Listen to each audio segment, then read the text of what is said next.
অমর্ত্য সেনকে নোটিশ পাঠানো নিয়ে রাজনৈতিক তরজা তুঙ্গে। এদিকে নোবেল জয়ী অর্থনীতিবিদকে এসআইআর এর শুনানির যে নোটিশ পাঠানো হয়েছে, কি কারণে পাঠানো হয়েছে? রুমা পাল আমাদের প্রতিনিধি রয়েছেন আমাদের সঙ্গে টেলিফোন লাইনে। রুমা, নির্বাচন কমিশনে কি বক্তব্য? দেখো, জানিয়ে রাখি কমিশন সূত্রে খবর যে লজিক্যাল ডিসক্রিপেন্সির জন্য কিন্তু এই নোটিশ দেওয়া হয়েছে এবং বিএলও তার বাড়িতে যাবেন। এবং সেই বিষয়ে এখনো পর্যন্ত যা খবর, যে অমর্ত্য সেনের তার যা বয়স, তার সাথে তার মায়ের যে বয়স, সেক্ষেত্রে দেখা যাচ্ছে যে 15 বছরের গ্যাপ রয়েছে। এর আগেও কিন্তু কমিশন জানিয়েছিল যে অনেক এরকম ধরনের লজিক্যাল ডিসক্রিপেন্সি রয়েছে, যেখানে কিন্তু তাদের সন্তানদের সঙ্গে তাদের বাবা মার বয়সের যে ফারাকটা রয়েছে সেটা 15 বছর। এবং সেই কারণে কিন্তু এই নোটিশটা গেছে এবং সেই কারণেই বিএলও তার বাড়িতে যাবেন এবং সেক্ষেত্রে অবশ্যই যা যা করণীয় এবং যে ক্ষেত্রে তিনি যা বলবেন বা যা তথ্য দেওয়া সেটা তিনি দেবেন।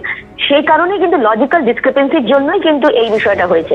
যদিও এটা একটা ঠিক যে কোনো কোনো ক্ষেত্রে লজিক্যাল ডিসক্রিপেন্সিতে যেটা কমিশন বলেছিল যে যেমন 15 বছরের গ্যাপ রয়েছে বাবা মার সাথে, অন্য ক্ষেত্রে দেখা যাচ্ছে বাবা মার সাথে 50 বছরেরও গ্যাপ রয়েছে।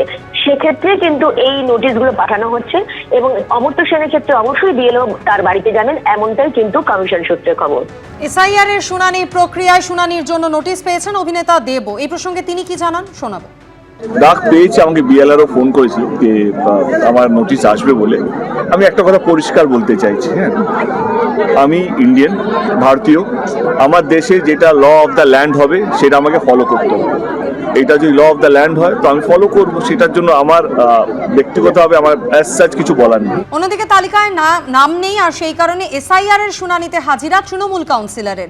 শুনানি কেন্দ্রে কামারহাটি পুরসভার 24 নম্বর ওয়ার্ডের কাউন্সিলর বিমল সাহা। 2000 সাল থেকে 5 বার ভোটে প্রতিদ্বন্দ্বিতা করেছেন তিনি, আর এবার সেই তৃণমূল কাউন্সিলরকেই শুনানিতে হাজিরা দিতে হলো। তালিকায় তার নাম নেই। এসআইআর এর শুনানিতে হাজিরা তৃণমূল কাউন্সিলরের। শুনানি কেন্দ্রে পৌঁছেছেন কামারহাটি পুরসভার 24 নম্বর ওয়ার্ডের কাউন্সিলর বিমল সাহা। 2000 সাল থেকে 5 বার ভোটে প্রতিদ্বন্দ্বিতা করেছি, 2015 এবং 2022 সালে জিতে 2 বার কাউন্সিলর হয়েছে, এমনটাই দাবি করেছেন তৃণমূল কাউন্সিলর। এই বিষয় নিয়ে আরো বিস্তারিত আমাদের জানাবেন প্রতিনিধি সমীরণ পাল আমাদের সঙ্গে রয়েছে। সমীরণ। হ্যাঁ মাধুরী, দেখো যে কামারহাটি পুরসভার 24 নম্বর ওয়ার্ডের তৃণমূল কাউন্সিলর বিমল সাহা যখন এসআইআর এর ফর্ম ফিল আপ পর্ব চলছিল তখন তিনি অভিযোগ করেছিলেন যে তার 2002 এর তালিকায় নাম নেই এবং তিনি সমস্যায় পড়েছেন এবং সেই মর্মে তিনি ফর্ম পূরণ করে জমা দেওয়ার পর এসআইআর এর খসড়া তালিকায় তার নাম আসে। কিন্তু তারপরেও তাকে গতকাল আড়িয়াদরের একটি স্কুলে শুনানিতে ডাকা হয়। তিনি শুনানিতে হাজির হন এবং সমস্ত নথিপত্র দেন এবং তার বক্তব্য হচ্ছে 2000 সাল থেকে তিনি পুরসভা নির্বাচনে লড়ছেন এবং দুবারের তৃণমূলের কাউন্সিলর এবং তার কাছে সমস্ত নথি থাকা সত্ত্বেও নির্বাচন কমিশনের তরফ থেকে তাকে এই ধরনের হেনস্থা করা হচ্ছে। যদিও সংশ্লিষ্ট এই আরো জানিয়েছেন যে তার খসড়া তালিকায় নাম রয়েছে, কিন্তু কিছু সমস্যার জন্য তাকে ডাকা হয়েছে, তার সমস্ত নথিপত্র নেওয়া হয়েছে, তার বিষয়টি খতিয়ে দেখা হচ্ছে। কিন্তু বারবার এই তৃণমূল কাউন্সিল অভিযোগ করছে যে নির্বাচন কমিশন উদ্দেশ্যপ্রণোদিতভাবে তাকে হেনস্থা করছে। বিজেপির তরফ থেকে দাবি করা হচ্ছে যে এই তৃণমূল কাউন্সিলর তৃণমূলের একটা একদম সমীরণ, বিজেপি তৃণমূল তরজাও শুরু হয়েছে। কোন পক্ষের তরফ থেকে কি বলা হচ্ছে শুনবো, তুমি আমাদের সঙ্গে থাকো, আপনাদের শোনাবো। কামারহাটি পুরসভার 24 নম্বর ওয়ার্ডের কাউন্সিলর বিমল সাহা তিনি নিজে কি বলছেন। হিয়ারিং এ কল করেছে। আমার দেখতে পেলাম যখন ভোটার লিস্টে 2002 সালে আমার নাম নেই, কিন্তু অদ্ভুত ব্যাপার, আমি 2000 সালে আমি এই কামারহাটি পৌরসভার আমি ক্যান্ডিডেট ছিলাম এই ওয়ার্ডে তৃণমূল কংগ্রেসের 11 নম্বর ওয়ার্ড, এখন বর্তমানে, আগে ছিল 8 নম্বর ওয়ার্ড। আমি ক্যান্ডিডেট এবং এই বুথটাও আমার কেন্দ্র ছিল। কিন্তু আমি সমস্ত ডকুমেন্ট জমা দেওয়ার পরও আমি দেখতে পেলাম যে খসড়া তালিকায় নাম বেরিয়েছে। খসড়া তালিকার নাম বেরোনোর পর তারপরে দেখলাম আমাদের বিওলো যিনি আছেন তিনি হিয়ারিং এর জন্য আমার বাড়িতে কাগজ দিয়েছে। অদ্ভুত, খসড়া তালিকার নাম বেরোনোর পরও তারপরেও নাম নেই। এটা টোটালি একটা চক্রান্ত চলছে। নির্বাচন প্রক্রিয়াটাকে বিজেপি একদম শেষ করে দিতে হয়েছে এবং বাংলায় যাতে এরা যেভাবে নির্বাচন কমিশন বিজেপির দালালি ছাড়া আর অন্য কিছু করছে না। আজকে এখানে হিয়ারিং হলো, হিয়ারিং এ আমি যা আমার পাসপোর্ট দেখালাম, আমার ডকুমেন্টস দেখালাম, সমস্ত কিছু। দুবারের তৃণমূল কাউন্সিলর, তার তালিকায় নাম নেই, সেই কারণে এসআইআর এর শুনানিতে ডাক এবং তিনি হাজিরাও দিয়েছেন। আর এই গোটা ঘটনা প্রসঙ্গে ইআরও কি জানিয়েছেন শোনাবো। 2002 এর আমরা লিস্ট পেয়েছি, সেই লিস্টের নাম ছিল না, ঠিক আছে, সেটা না হলে তো করতেই হচ্ছে। বাট ওনাকে আমরা সম্পূর্ণ সহযোগিতা করেছি।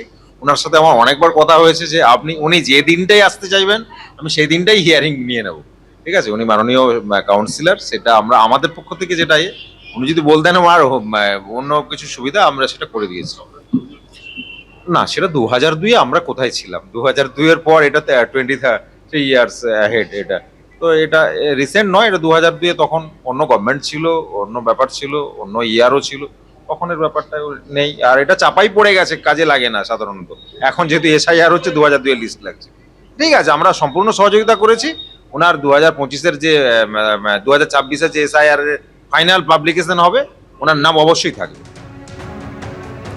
সমীরণ পাল আমাদের সঙ্গে রয়েছেন টেলিফোন লাইনে। সমীরণ, কাউন্সিলরের বক্তব্য আমরা শুনলাম, তিনি বলছেন তার এবং তার পরিবারের কারোর 2002 এর তালিকায় নাম নেই, কমিশনের গাফিলতি নিয়ে সরব হয়েছেন তিনি। একেবারে মাধুরী, কমিশনের বিরুদ্ধে গাফিলতির নিয়ে তিনি সরব হয়েছেন এবং তার পাশাপাশি তিনি বলেছেন যে এটা বিজেপির চক্রান্ত, এবং যেটা দেখা যাচ্ছে যে SIR এর ফর্ম পূরণ পর্ব থেকে তার 2002 এর তালিকায় নাম নেই, খসড়া তালিকায় নাম এলেও তাকে শুনানিতে রাখা হয়েছে। যদিও এই আরো আশ্বস্ত করেছেন যে তার সমস্ত নথিপত্র দেখা হয়েছে, দেখে তারা সব রকম চেষ্টা করবেন। কিন্তু এই তৃণমূল কাউন্সিলের অভিযোগ যে তিনি 2002 সাল থেকে তিনি তৃণমূলের প্রার্থী, অর্থাৎ নির্বাচন তিনি লড়েছেন, তার পাসপোর্ট আছে, সমস্ত রকম নথিপত্র আছে। গতকাল শুনানি পর্বেও তিনি সেগুলো দেখিয়েছেন সংশ্লিষ্ট আধিকারিকদেরকে। তারপরেও তাকে এইভাবে চক্রান্ত করে হেনস্থা করার অভিযোগ তুলেছেন। এই বিষয়টি নিয়ে বিজেপি কটাক্ষ করেছেন। বিজেপি বক্তব্য যে তৃণমূল নেতারা SIR এর ভূত দেখছেন, এবং SIR যেহেতু একটা স্বচ্ছ প্রক্রিয়া এবং ভোটার তালিকা সংশোধনের প্রক্রিয়া, এবং তাতে বাধা দেওয়ার জন্য এই ধরনের অবান্তর কথাবার্তা বলছেন তৃণমূল নেতৃত্ব। মাধুরী, ধন্যবাদ সমীরণ। বিজেপির প্রতিক্রিয়া রাখবো আপনাদের সামনে। বিমল সাহার হিয়ারিং এর ডাক শুনে যে ভয় পাচ্ছে, সেটা থেকে তো আমার সন্দেহ হচ্ছে। ওনার কাছে হয়তো পর্যাপ্ত নথি নেই, সেই কারণেই এটা নিয়ে এত সিন ক্রিয়েট উনি করছে। আর নয়তো একজন জনপ্রতিনিধি হিসেবে একটা কনস্টিটিউশনাল প্রসেসে উনি কি করে একটা রাজনৈতিক দলের চক্রান্ত বলতে পারে? ওনার কাছে যা যা ডকুমেন্টস আছে সেগুলো নিয়ে যা হিয়ারিং এ গিয়ে পেশ করুক। আর আমি তো এর আগেও বলেছি, ওনার কাছে যদি পর্যাপ্ত ডকুমেন্টস না থাকে, তাহলে তো ভারত সরকার CA আইন করেছে প্রত্যেকটা হিন্দু শরণার্থীর জন্য। ওনার তো ভয়ের। এবিপি আনন্দ, এগিয়ে থাকে, এগিয়ে রাখে।